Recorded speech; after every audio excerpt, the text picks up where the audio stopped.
من يهد الله فلا مضل له ومن يضلله فلا هادي له ونشهد أن لا إله إلا الله وحده لا شريك له ونشهد أن محمدا عبده ورسوله وقال تعالى واعبدوا الله ولا تشركوا به شيئا وبالوالدين إحسانا وبذي القربى واليتامى والمساكين والجار ذي القربى والجار الجنب والصاحب بالجنب وابن السبيل وقال رسول الله صلى الله عليه وسلم من كان يؤمن بالله واليوم الآخر فلا يؤذي جاره أو كما قال عليه الصلاة والسلام اللهم صل على محمد وعلى آل محمد كما صليت على إبراهيم وعلى آل إبراهيم إنك حميد مجيد اللهم بارك على محمد وعلى آل محمد كما باركت على إبراهيم وعلى آل إبراهيم إنك حميد مجيد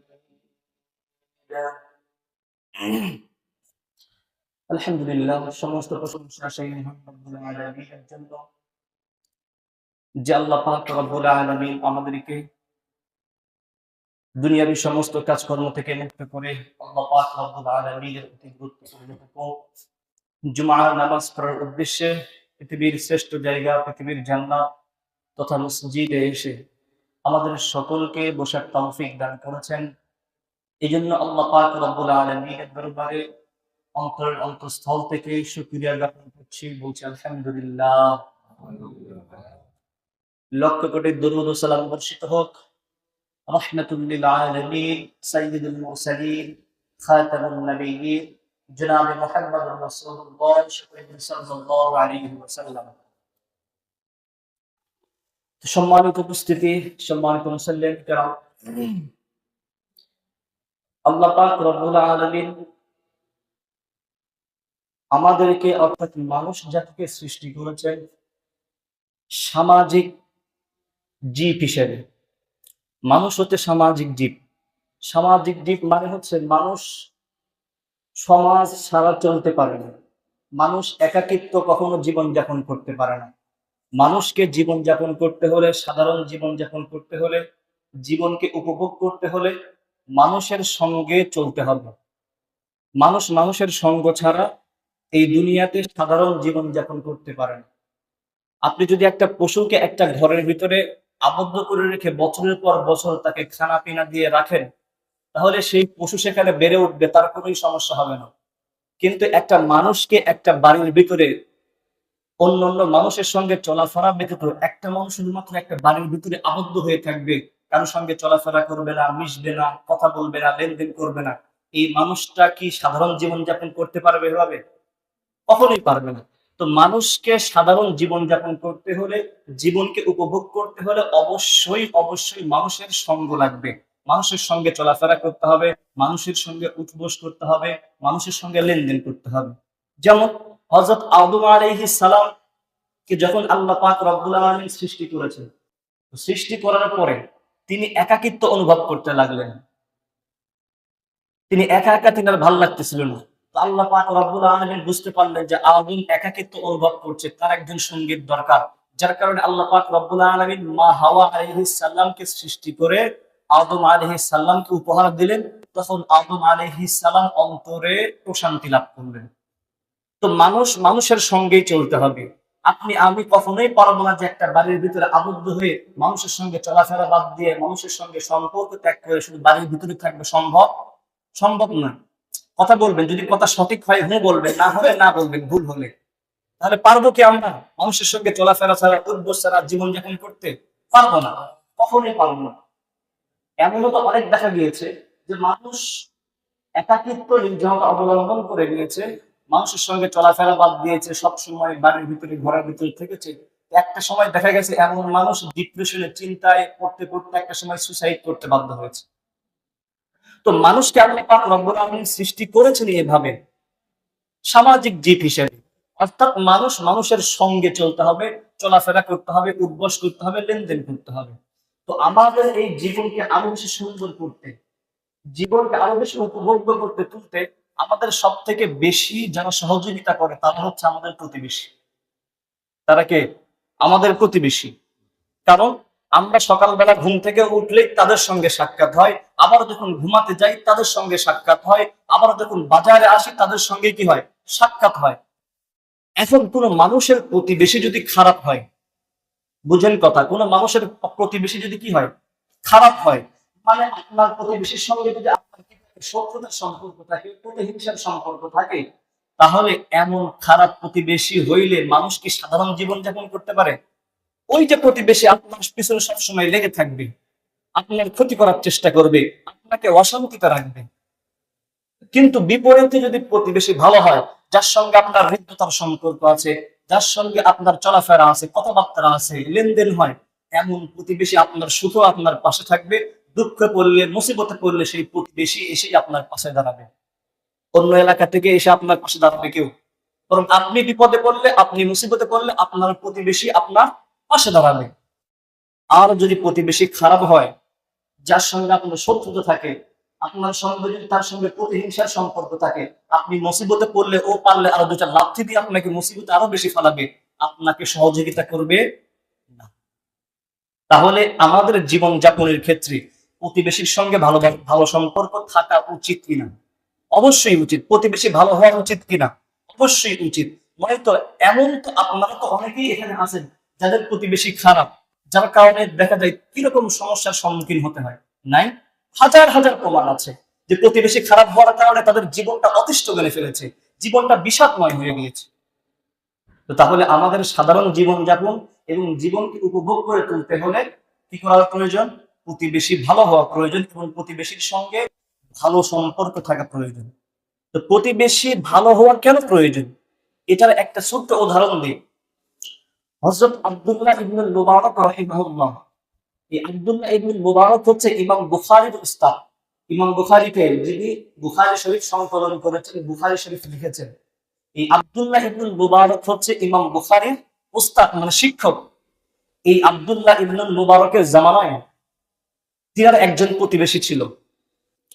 তো তার প্রতিবেশী আব্দুল্লাহ ইবনুল মুবারকের বাসার পাশের যে জমিটা ছিল সেটা বিক্রয় করার জন্য তিনি সাইনবোর্ড টাঙিয়ে দিলেন যে তিনি এই জমিটা বিক্রয় করবেন। জমিটা আব্দুল্লাহ ইবনুল মুবারক রাহিমাহুল্লাহর বাসার পাশের জমি। যখন সাইনবোর্ড টাঙিয়ে দিলেন, দূর দূরান্ত থেকে মানুষ আসতে থাকলো, গ্রাহকের আসতে শুরু করলো জমি ক্রয় করার জন্য। এই জমির মালিক যখন জমির সাইনবোর্ড টাঙিয়ে দেয়, সেখানে লিখে দিয়েছে, জমির যেই দাম নির্ধারণ করে দিয়েছে সেই দামটা ছিল সাধারণ জমির দামের তুলনায় দ্বিগুণ।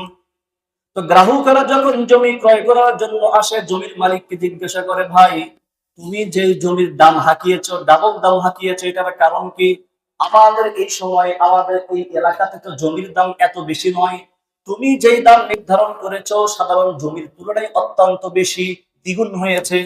তখন সেই জমির মালিক ডাক দেয়া বলে, ভাই তোমরা যেই প্রশ্ন করেছো এই প্রশ্ন যথার্থ প্রশ্ন। কেন আমি জমির দাম দ্বিগুণ বাড়িয়েছি এটার কারণকে আমি তোমাদেরকে স্পষ্ট করে জানিয়ে দিচ্ছি। আমার যেই জমি আব্দুল্লাহ ইবনুল মুবারকের বাড়ির পাশে যেই জমিটা আমি বিক্রয় করার জন্য সাইনবোর্ড টাঙিয়েছি, এই জমি সাধারণ কোনো জমি নয়। এই জমি যদি কেউ ক্রয় করে তাহলে সে প্রতিবেশী হিসাবে আব্দুল্লাহ ইবনুল মুবারককে পেয়ে যাবে।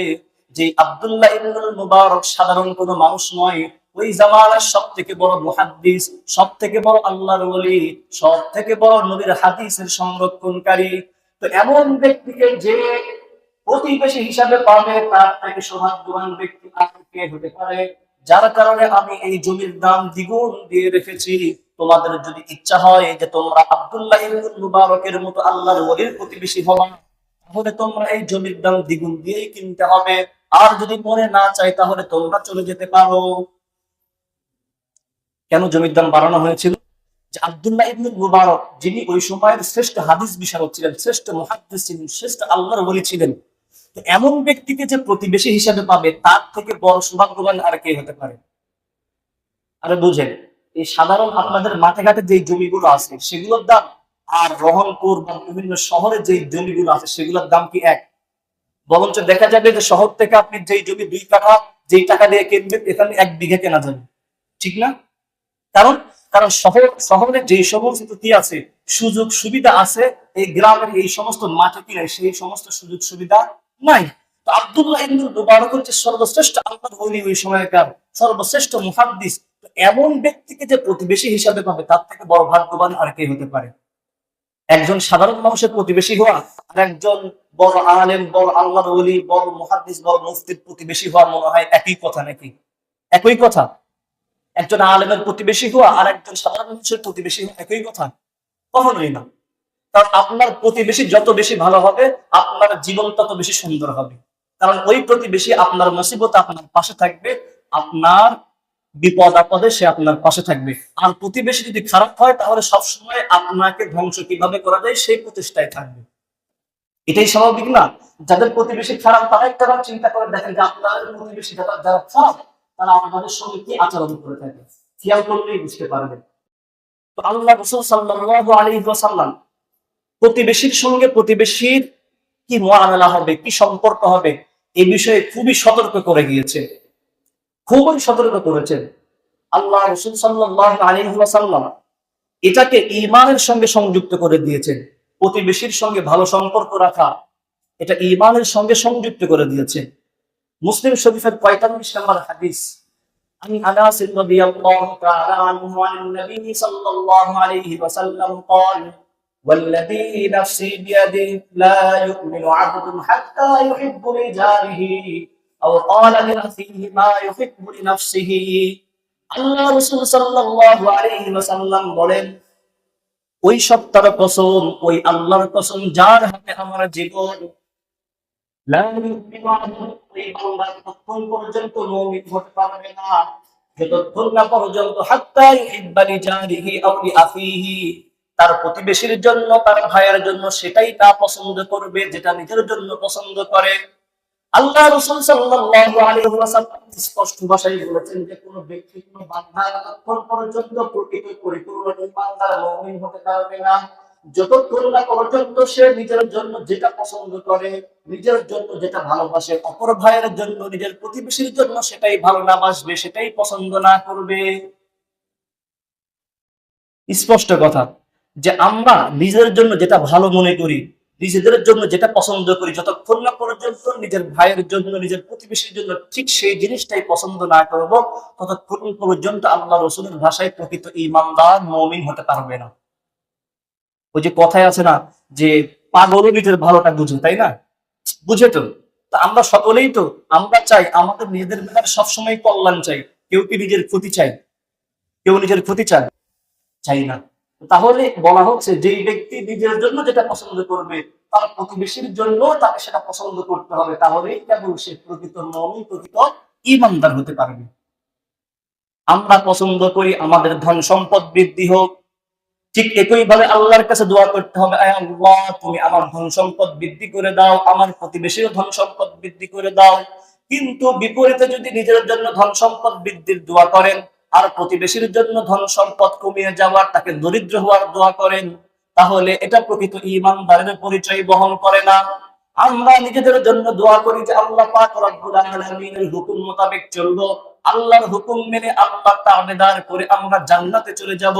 ঠিক একই ভাবে যদি আপনার প্রতিবেশীকে আপনি দেখেন যে সে আল্লাহর নাফরমানিতে লিপ্ত আছে, আল্লাহর হুকুম মেনে চলছে না, তখন আপনার কর্তব্য হলো শুভকাঙ্ক্ষী হিসাবে প্রতিবেশী হিসাবে নিজের প্রতিবেশীর কাছে গিয়ে দাওয়াত দেওয়া, ভাই যে পৃথিবীতে তুমি আমার প্রতিবেশী, তুমি আমার শুভাকাঙ্ক্ষী, সুতরাং আমরা যেভাবে পৃথিবীতে একে অপরের পাশে বসবাস করছি, তুমি আমার সুখে দুঃখে যেভাবে পাশে আছো, আমিও তোমার সুখে দুঃখে সেভাবেই পাশে থাকতে চাই।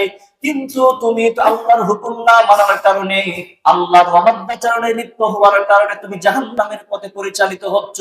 কিন্তু ভাই আমি তোমার শুভাকাঙ্ক্ষী হিসেবে চাই তুমি জাহান্নামের পথে যাইও না, বরং তুমি আল্লাহর পথে ফিরে আসো। এই পৃথিবীতে আমরা যেভাবে একে অপরের সঙ্গে বসবাস করছি, আল্লাহর হুকুম মেনে চলে, আল্লাহর তাবেদারি করে জান্নাতে গিয়েও আমরা একে অপরের সঙ্গে বসবাস করতে চাই। তো প্রতিবেশীকে এভাবে দাওয়াত দিতে হবে। আপনি ঠিকই নামাজ পড়ছেন, কিন্তু দেখা যাচ্ছে যে আপনার প্রতিবেশী নামাজ পড়ছে না, আল্লাহর অবাধ্যাচরণে লিপ্ত, তাহলে আপনার কর্তব্য কি? প্রতিবেশীর ভালো চাওয়া হিসাবে, শুভকাঙ্ক্ষী হিসাবে তাকেও সেভাবে নামাজের কি করা, দাওয়াত দেওয়া। কথা আমার দিকে খেয়াল করেন। তাহলে আল্লাহ রাসূল সাল্লাল্লাহু আলাইহি সাল্লামের স্পষ্ট কথা হলো যে আমরা যতক্ষণ পর্যন্ত প্রকৃত ঈমানদার, প্রকৃত মুমিন হতে পারবো না, যতক্ষণ না পর্যন্ত নিজের জন্য যেটা ভালো মনে করি, নিজের জন্য যেটা পছন্দ করি, আমার প্রতিবেশীর জন্য, আমার ভাইয়ের জন্য ঠিক সেটাই কি করতে হবে, পছন্দ করতে হবে। আপনি নিজের ব্যাপারে চান যে আপনার অর্থ সম্পদ, ধন সম্পদ বৃদ্ধি হোক, আর মনে মনে চান আপনার প্রতিবেশী যত বেশি পারুক দরিদ্র হোক, তাহলে এটা ঈমানদারের পরিচয় হবে? রাসূলের ভাষায় কখনোই নয়। নিজের জন্য যেটা কল্যাণ কামনা করবো, অপর ভাইয়ের জন্য, প্রতিবেশীর জন্য ঠিক একই কল্যাণ কামনা করতে হবে। আল্লাহ রাসূল সাল্লাল্লাহু আলাইহি ওয়াসাল্লাম আরো কঠোর বাণী উচ্চারণ করেছেন যারা প্রতিবেশীকে কষ্ট দেয় তাদের ব্যাপারে। আল্লাহ রাসূল সাল্লাল্লাহু আলাইহি ওয়াসাল্লাম বলেছেন, যারা প্রতিবেশীকে কষ্ট দেয় তারা জান্নাতে প্রবেশ করবে না। সহিহ মুসলিম শরীফের 46 নম্বর হাদিস। আবু হুরায়রা রাদিয়াল্লাহু তাআলা আনহু قال أن رسول الله صلى الله عليه وسلم لا يدخل الجنة من لا يأمن جاره ضرائقه। আল্লাহ রাসূল সাল্লাল্লাহু আলাইহি ওয়াসাল্লাম বলেন, ওই ব্যক্তি, ওই বান্দা জান্নাতে প্রবেশ করবে না যার অনিষ্ট থেকে, যার কষ্ট থেকে তার প্রতিবেশী বেঁচে থাকে না। স্পষ্ট একদম সহিহ হাদিস। আল্লাহ রাসূল বলছেন ওই ব্যক্তি ততক্ষণ পর্যন্ত, ওই ব্যক্তি জান্নাতে প্রবেশ করতে পারবে না যার অনিষ্ট থেকে, যার কষ্ট থেকে তার প্রতিবেশী বেঁচে থাকে না। কষ্ট কয়েকভাবে দেওয়া যায়? শুধু হাতের মাধ্যমে দেওয়া যায় না, অনেকভাবে কষ্ট দেওয়া যায়। মুখের মাধ্যমে দেওয়া যায়, হাতের মাধ্যমে দেওয়া যায়, অন্তরে ষড়যন্ত্র করেও প্রতিবেশীকে কষ্ট দেওয়া যায়। আপনার প্রতিবেশী একই পাশাপাশি থাকেন, তার একটা বকরি দিয়ে আপনার বাড়ির একটা গাছ খেয়ে ফেলেছে, বাস আপনার মুখ দিয়ে কিয়ামত শুরু হয়ে গেল। প্রতিবেশীর গোষ্ঠী আপনি কি করে দিলেন? উদ্ধার করে দিলেন। আপনার সঙ্গে প্রতিবেশীর কথা কাটাকাটি, যে কোনো একটা বিষয় নিয়ে, ছোটখাটো বিষয় নিয়ে গায়ে শক্তি বেশি, মেরে দিলেন। প্রতিবেশীর ব্যাপারে আপনার অন্তরে প্রতিহিংসা, বাস ভিতরে ভিতরে আপনি ষড়যন্ত্র করতেছেন কিভাবে প্রতিবেশীকে ধ্বংস করা যায়, কিভাবে তাকে অশান্তিতে রাখা যায়। তো বলা হচ্ছে এমন ব্যক্তি যারা, যাদের কষ্ট দেওয়া থেকে প্রতিবেশী বেঁচে থাকে না, তারা জান্নাতে প্রবেশ করবে না। এখন যদি আপনি যদি প্রতিবেশীর সঙ্গে যদি প্রতিহিংসার সম্পর্ক না রেখে, শত্রুতার সম্পর্ক না রেখে, যদি হৃদ্যতার সম্পর্ক রাখতেন, যেমন আপনার প্রতিবেশীর একটা বকরি আপনার বাড়িতে গিয়ে আপনার গাছের একটা পাতা খেয়ে ফেলে, আপনি স্যাক্রিফাইস করে, অন্তরটাকে নরম করে তাকে গিয়ে যদি বলতেন যে ভাই তোমার বকরিটাকে তুমি সামলাও, আমার বাড়ির গাছ খেয়ে ফেলছে, তাহলে সেই ব্যক্তি খুশি হইতো যে সে আমাকে গালাগালি করে নাই, আমাকে কষ্ট দেয় নাই। পরবর্তীতে যদি আপনার কোনো বকরি তার বাড়িতে গিয়ে কি করে, কোনো ক্ষতি করে আসে, সেও কিন্তু আপনাকে কষ্ট দিয়ে কথা বলবে না, কারণ তার মাথার ভিতরে এটা থাকবে যে আমার বকরিও তার বাড়িতে গিয়ে কি করেছিল, একদিন ক্ষতি করেছিল, সে আমাকে কষ্ট দিয়ে কথা বলে নাই। সুতরাং আজকে ভুলক্রমে তার বকরি বা তার যে কোনো কিছু আমার একটা ক্ষতি করেছে, সুতরাং আমার জন্য এটা উচিত নয় কি তাকে কষ্ট দিয়ে কথা বলা। আর আপনি যদি একদিন কি করেন, তাকে কষ্ট দিয়ে কথা বলেন একটা গাছের পাতা খাওয়ার কারণে, পরবর্তীতে আপনার একটা মুরগি তার জায়গায় গেলে আপনার গোষ্ঠীও সে উদ্ধার করে দিবে, তাহলে এটার দ্বারা কি ফাসাদ বৃদ্ধি পাবে না কমবে? বৃদ্ধি পাবে। তাহলে প্রতিবেশীর সঙ্গে সম্পর্ক খুব বেশি ভালো রাখতে হবে নিজের জীবন, সাধারণ জীবন যাপন করার জন্য। তাহলে এখন বলেন যে আল্লাহ রাসূলের যে স্পষ্ট কথা যে ওই ব্যক্তি জান্নাতে প্রবেশ করতে পারবে না যেই ব্যক্তি অনিষ্ট থেকে, কষ্ট থেকে প্রতিবেশী নিরাপদ নয়, তাহলে প্রতিবেশীকে কষ্ট দেওয়া যাবে? আরে কথা বলেন, প্রতিবেশীকে কষ্ট দেওয়া যাবে? এক নম্বর মানে কি বলেছে যে ওই ব্যক্তি ততক্ষণ পর্যন্ত মুমিন হতে পারবে না যতক্ষণ না পর্যন্ত নিজের জন্য যেটা পছন্দ করে তার প্রতিবেশীর জন্য সেটা পছন্দ না করবে, ততক্ষণ পর্যন্ত সেই ব্যক্তি মুমিন হতে পারবে না। দ্বিতীয় নাম্বার কঠোর বাণী উল্লেখ করেছে যে ওই ব্যক্তি জান্নাতে প্রবেশ করবে না যেই ব্যক্তির অনিষ্ট থেকে কষ্ট থেকে তার প্রতিবেশী নিরাপদ নয়। এরপর তৃতীয় নাম্বার, প্রতিবেশীর সম্পর্কটাকে ঈমানের সঙ্গে সংযুক্ত করে দেওয়া হয়েছে। প্রতিবেশীর সম্পর্ক এত পরিমাণ উচ্চ পর্যায়ের মর্যাদা রাখে যে ঈমানের সঙ্গে সংযুক্ত করে দেওয়া হয়েছে। বুখারী শরীফের 1185 নম্বর হাদিস, عن أبي هريرة رضي الله تعالى عنه قال قال رسول الله صلى الله عليه وسلم من كان يؤمن بالله واليوم الآخر فلا يؤذي جاره। আল্লাহ রাসূল সাল্লাল্লাহু আলাইহি ওয়াসাল্লাম বলেন যে যে ব্যক্তি আল্লাহর উপর ঈমান রাখে এবং আখিরাতের দিনের উপর ঈমান রাখে সে তার কখনো প্রতিবেশীকে কষ্ট দিতে পারে না। কারণ যে আল্লাহর উপর ঈমান রাখে, আখিরাতের উপর ঈমান রাখে, তার অন্তরে এই কথা, এই বিশ্বাস থাকবে আজকে আমি প্রতিবেশীকে কষ্ট দিব অন্যায় ভাবে, কাল কিয়ামতের ময়দানে আল্লাহ পাক রব্বুল আলামিন যখন বিচারের কাজটা আমাকে দ্বারা করাবেন সেই দিন অবশ্যই অবশ্যই এই জুলুমের বিচার করা হবে। আজকে আপনি প্রতিবেশীকে জুলুম করবেন, কষ্ট দিবেন, কাল কিয়ামতের ময়দানে আল্লাহ হিসাব নেবেন না? আল্লাহ বিচার করবেন না? করবেন। আমরা তো মুমিন, আমরা তো মুসলমান, আমাদের অন্তরে তো এই বিশ্বাস আছে, আল্লাহর উপর ঈমান আছে, আখিরাতের উপর ঈমান আছে না? আর আছে না? আমাদের কর্মের ফল আখিরাত দেওয়া হবে না? দেওয়া হবে। তো আজকে এই পৃথিবীতে আজকে আপনি আপনার প্রতিবেশীকে জুলুম করবেন, কষ্ট দিবেন, কাল কিয়ামতের ময়দানে এটার বিনিময় আপনাকে দিতে হবে না? অবশ্যই দিতে হবে। আল্লাহ রাসূল বলছেন যে যে ব্যক্তি আল্লাহর উপর ঈমান রাখে, আখিরাতের দিনের উপর, বিচার দিবসের উপর ঈমান রাখে, সে কখনো তার প্রতিবেশীকে কষ্ট দিতে পারে না। তাহলে প্রতিবেশীর সঙ্গে সবসময় কি রাখতে হবে? হৃদ্যতার সম্পর্ক রাখতে হবে, ভালো সম্পর্ক রাখতে হবে। প্রতিবেশীকে কষ্ট দেওয়া যাবে না। প্রতিবেশীকে কষ্ট দিলে আল্লাহ লানত করে। কে লানত করে? আল্লাহ লানত করে। দ্বিতীয় নাম্বার, মানুষও লানত করে। তো যেই ব্যক্তির উপর আল্লাহ লানত প্রাপ্ত হবে সেই ব্যক্তি কখনো শান্তিতে বসবাস করতে পারবে না। তো প্রতিবেশীকে কষ্ট দিলে কে লানত করে বলেন? আল্লাহ লানত করে। আল্লাহ রাসূল সাল্লাল্লাহু আলাইহি ওয়াসাল্লামের জামানার ঘটনা, হাদিসটি এসেছে আত-তারগীব আত-তারহীবের কিতাবের ভিতরে 3887 নম্বর হাদিস। দেখেন প্রতিবেশীকে কষ্ট দিলে আল্লাহ পাক রব্বুল আলামিন যে কি পরিমাণ লানত করেন, কি বিচার করেন সেটার একটা নমুনা এই হাদিসের ভিতরে এসেছে। ওয়ান আবি জুহাইফা রাদিয়াল্লাহু তাআলা আনহু قال جاء رجل الى النبي صلى الله عليه وسلم। আবু জুহাইফা রাদিয়াল্লাহু তাআলা আনহু বলেন যে একবার এক ব্যক্তি আল্লাহ রাসূল সাল্লাল্লাহু আলাইহি ওয়াসাল্লামের দরবারে আসলেন। আসার পরে ইয়াশকু জারাহু, তার প্রতিবেশীর ব্যাপারে আল্লাহর কাছে, আল্লাহ রাসূল সাল্লাল্লাহু আলাইহি ওয়াসাল্লামের কাছে লানত করলেন, অভিযোগ করলেন যে ইয়া রাসূলুল্লাহ, আমার প্রতিবেশী আমাকে সব সময় কষ্ট দেয়, আমি সহ্য করতে না পেরে আপনার কাছে চলে আসলাম, আপনি এটার বিচার করেন। আল্লাহ রাসূল সাল্লাল্লাহু আলাইহি ওয়াসাল্লাম قال اطرح متاعك على طريق। আল্লাহ রাসূল সাল্লাল্লাহু আলাইহি ওয়াসাল্লাম সেই ব্যক্তিকে বুদ্ধিদীপ্ত একটা উপদেশ দিলেন যে তুমি বাড়িতে যাও, বাড়িতে গিয়ে তোমার ঘরের ভিতরে, বাড়ির ভিতরে যে সমস্ত আসবাবপত্র আছে সেই সমস্ত আসবাবপত্র সামানা নিয়ে এসে তুমি তোমার বাড়ির সামনে যে রাস্তাটা আছে সেখানে ফেলে রাখো, রাস্তাটা ব্লক করে ফেলো। ফাতালাহু, এইবার সেই ব্যক্তি আল্লাহ রাসূল সাল্লাল্লাহু আলাইহি ওয়াসাল্লামের হুকুম মোতাবেক বাড়িতে চলে আসলেন। আসার পরে তার বাড়ির ভিতরে যে সমস্ত সামান ছিল, যে সমস্ত জিনিসপত্র ছিল সেগুলো নিয়ে এসে রাস্তায় ফেলে রাখলেন, রাস্তা ব্লক করে ফেললেন। ফাজালান নাস ইয়ামুরুনা আলাইহি, যখন রাস্তা দিয়ে মানুষ অতিক্রম করতেছিল তখন সেই ব্যক্তিকে ডাক দিয়ে বলতেছিল, ভাই ব্যাপারে কি, সমস্যা কি, তুমি এভাবে রাস্তা কেন ব্লক করে রেখেছো?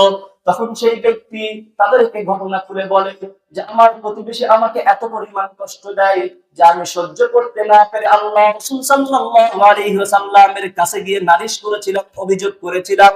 আল্লাহ রাসূল সাল্লাল্লাহু আলাইহি ওয়াসাল্লাম আমাকে এই উপদেশ দিয়েছে যে বাড়িতে এসে আমার আসবাবপত্র নিয়ে এসে রাস্তায় ফেলে রাখতে বলেছে, যার কারণে আমি এই কাজটা করেছি।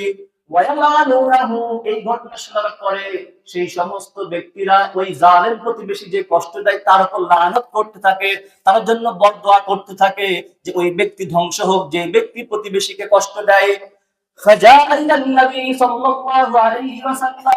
এইবার সেই জালেম প্রতিবেশী আল্লাহ রাসূল সাল্লাল্লাহু আলাইহি ওয়াসাল্লামের দরবারে এসে বললেন, ইয়া রাসূলুল্লাহ, আমি জানতে পারলাম যে যে সমস্ত ব্যক্তিরা রাস্তা দিয়ে অতিক্রম করতেছিল তারা আমাকে লানত করতেছিল, আমাকে অভিশাপ দিচ্ছিল।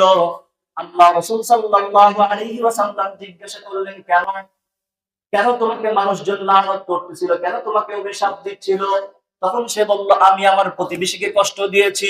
আল্লাহ রাসূল সাল্লাল্লাহু আলাইহি ওয়াসাল্লাম বললেন, ক্বালা ক্বাদ লানাকাল্লাহু ক্বালান নাস, প্রতিবেশীকে তুমি যখন কষ্ট দিয়েছো, মানুষটা তোমাকে অভিশাপ দেওয়ার পূর্বে আল্লাহ পাক রব্বুল আলামিন তোমাকে অভিশাপ দিয়েছে। আল্লাহ রাসূল কি বললেন? তুমি যখন মানুষকে, তোমার প্রতিবেশীকে কষ্ট দিয়েছো, মানুষটা তোমাকে লানত করার পূর্বে আল্লাহ তোমার উপর লানত করেছে। তো এই যে ব্যক্তি প্রতিবেশীকে কষ্ট দিল, ব্যক্তি গিয়ে আল্লাহ রাসূলের কাছে অভিযোগ করলো যে, ইয়া রাসূলুল্লাহ, আমার প্রতিবেশী আমাকে কষ্ট দেয়। তো আল্লাহ রাসূল সাল্লাল্লাহু আলাইহি সাল্লাম তাকে আদেশ দিলেন, তুমি গিয়ে তোমার বাড়ির সামনে রাস্তাটা ব্লক করে তুমি বসে থাকো। মানুষ যখন রাস্তা দিয়ে যাবে, তোমাকে তো জিজ্ঞাসা করবে তুমি কেন রাস্তা ব্লক করে রেখেছো, তখন তুমি তোমার প্রতিবেশীর ব্যাপারে অভিযোগ করবা। তো ব্যক্তি যখন মানুষের কাছে অভিযোগ করেছে যে তার প্রতিবেশী তাকে কষ্ট দেয়, তখন প্রত্যেকটা মানুষ, সেই জালেম প্রতিবেশী যে প্রতিবেশীকে কষ্ট দেয় তাকে লানত করেছে, তার ধ্বংসের ব্যাপারে আল্লাহর কাছে বদদোয়া করেছে। আল্লাহ রাসূল বলছেন, তুমি যখন প্রতিবেশীকে কষ্ট দিয়েছো, তোমাকে সর্বপ্রথম লানত করেছে কে? আল্লাহ। কে? আল্লাহ লানত করেছে তুমি যখন প্রতিবেশীকে কষ্ট দিয়েছো। তাহলে প্রতিবেশীকে কষ্ট দিলে সর্বপ্রথম লানত করে কে? আল্লাহ।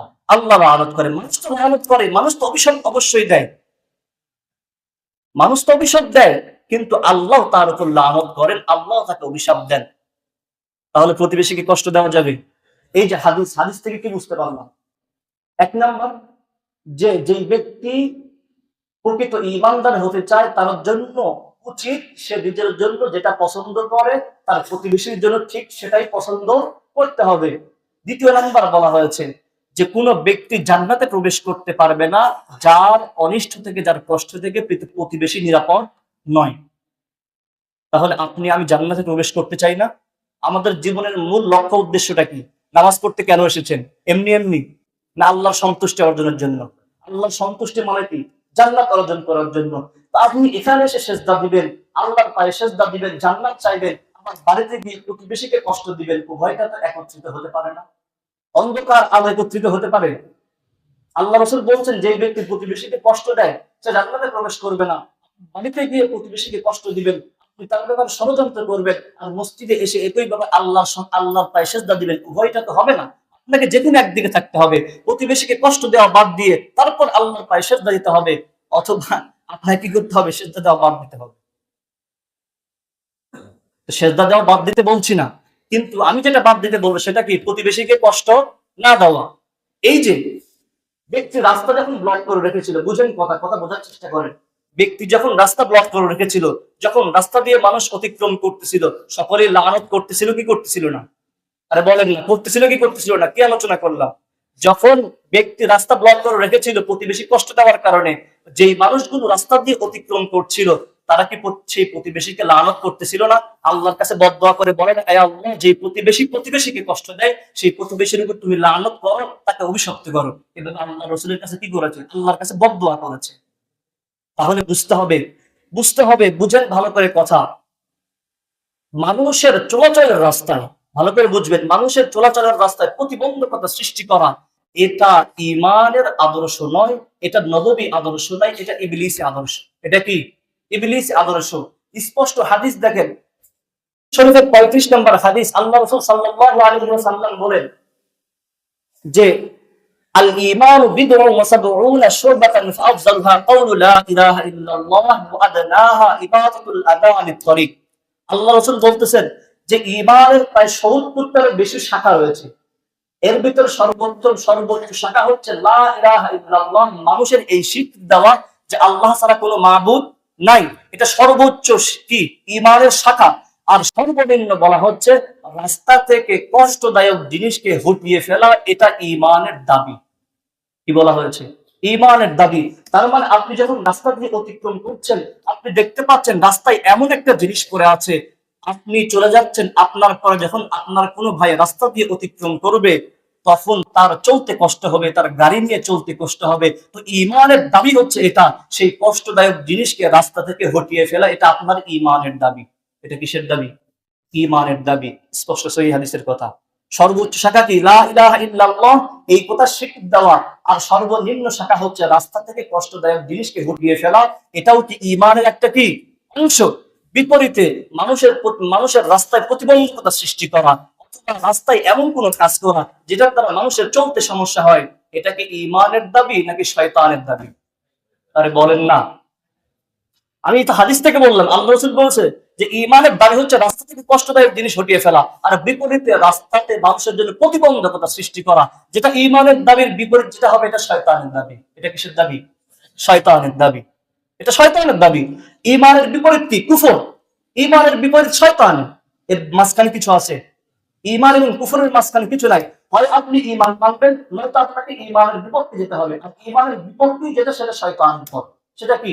শয়তানের পথ। তাহলে ধরেন আপনি রাস্তা দিয়ে অতিক্রম করছেন, দেখছেন বড় একটা পাথর পড়ে আছে, তাহলে আপনার ঈমানের দাবি কি হবে? সেটাকে সরিয়ে ফেলা।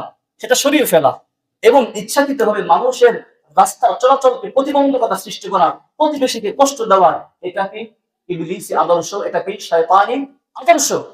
আপনি আপনার রাস্তার ভিতরে গরু ছাগল বেঁধে রেখেছেন, এখন আপনার গরু ছাগল রাস্তায় মলমূত্র ত্যাগ করে মানুষের চলাচলের রাস্তাকে বিঘ্ন সৃষ্টি করেছে, বলা হচ্ছে এটাও মানুষকে কষ্ট দেওয়া। মানুষকে কষ্ট দেওয়া না? আরে বলেন না। আপনার গরুটাকে আপনি রাস্তায় বেঁধে রেখেছেন, এখন গরু সেখানে কি করছে? মলমূত্র ত্যাগ করছে। এখন মানুষের চলতে কি কষ্ট হয় না?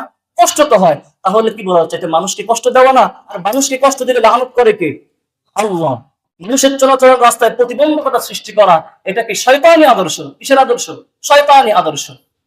তাহলে মানুষের চলাচলের রাস্তায় প্রতিবন্ধকতা সৃষ্টি করবেন না, কখনোই না। হ্যাঁ, এর মানে আবার কেউ বুঝেন না যে আমার হক কেউ যদি কি করে দখল করে রাখে, আমি কি সেটা নিতে পারবো না? অবশ্যই নিতে পারবেন। আপনি আপনার প্রাপ্য হক আদায় করবেন, কিন্তু নিজের প্রাপ্য হক আদায় করতে গিয়ে আরো 10টা মানুষকে আপনি কষ্ট দিবেন, এটাও উচিত না। তাহলে মানুষকে কষ্ট দিলে স্বয়ং লানত করে কে? আল্লাহ। প্রতিবেশীকে কষ্ট দিলে স্বয়ং লানত করে কে? আল্লাহ। তাহলে প্রতিবেশীকে কষ্ট দেওয়া যাবে? আরে বলেন, প্রতিবেশীর সঙ্গে কি রাখতে হবে? হৃদ্যতার সম্পর্ক রাখতে হবে, অন্তরের সম্পর্ক রাখতে হবে। কারণ প্রতিবেশী আমার সুখে থাকবে, আমার দুঃখে আমার পাশে থাকবে। আপনার প্রতিবেশীর সঙ্গে যদি আপনার শত্রুতার সম্পর্ক হয়, আর যদি প্রতিহিংসার সম্পর্ক হয়, তো আপনি মুসিবতে পড়লে আপনাকে সে আরো মুসিবতে ফালানোর চেষ্টা করবে। তো এই শত্রুতার সম্পর্কের কারণে উভয় পক্ষ ক্ষতিগ্রস্ত হয় না লাভবান হয়? আপনার প্রতিবেশীর সঙ্গে যদি আপনার সম্পর্ক হয় শত্রুতা, তাহলে এটার দ্বারা উভয় পক্ষ ক্ষতিগ্রস্ত হয় না লাভবান হয়? ক্ষতিগ্রস্ত হয়। কারণ প্রতিবেশী মানে হচ্ছে যে আমার সুখে থাকবে, প্রতিবেশী মানে হচ্ছে যে আমার পাশে থাকবে, দুঃখে পাশে থাকবে। আর যদি প্রতিবেশী আমার শত্রু হয়, তাহলে সে আমার দুঃখে কখনো পাশে আসবে না। আর সেও যখন কি দুঃখে পড়বে, আমিও তার পাশে যাব না। কিন্তু ইসলামের শিক্ষা তো এটা নয়। ইসলামের শিক্ষা, রসুলের শিক্ষা তো এটা যে আমরা প্রতিবেশীর সঙ্গে কি রাখবো? ভালো সম্পর্ক রাখবো, যাতে করে আমি মুসিবতে পড়লে, আমি কষ্টে পড়লে, দুঃখে পড়লে প্রতিবেশী আমার পাশে এসে দাঁড়ায়। তাহলে আজকের আলোচনার মূল কথাই এটা, যে প্রতিবেশীর সঙ্গে কি রাখতে হবে? ভালো সম্পর্ক রাখতে হবে, হৃদ্যতার সম্পর্ক রাখতে হবে। শত্রুতা রাখা যাবে না। উভয় পক্ষ স্যাক্রিফাইস করতে হয়। স্যাক্রিফাইস ছাড়া আপনি কোথাও চলতে পারবেন না। স্যাক্রিফাইস ছাড়া কোথাও কি করতে পারবেন না? চলতে পারবেন না। স্যাক্রিফাইস লাগবে। আপনার প্রতিবেশী আপনাকে কষ্ট দিয়েছে, আপনি একটু ধৈর্য ধারণ করেন, পরবর্তীতে সে নিজের ভুলটা বুঝতে পারবে। কারণ আপনার প্রতিবেশী আপনাকে একটা কথা বলেছে কষ্ট দিয়ে, আপনি তার 10টা শুনিয়ে দিলেন, শত্রুতা বাড়বে না কমবে? বাড়বে। শত্রুতা বাড়লে উভয় পক্ষের কি লস, ক্ষতি। তো আল্লাহ পাক রব্বুল আলামিন আমাদের সকলকে সকলকে একত্রিত মিলেমিশে থাকার তৌফিক দান করুন। সকলেই বলি আমিন। নিজেদের মন থেকে শত্রুতা মুছে ফেলার তৌফিক দান করুন। সকলেই বলি আমিন। ওয়া আখির দাওয়ানা আলহামদুলিল্লাহি রাব্বিল আলামিন।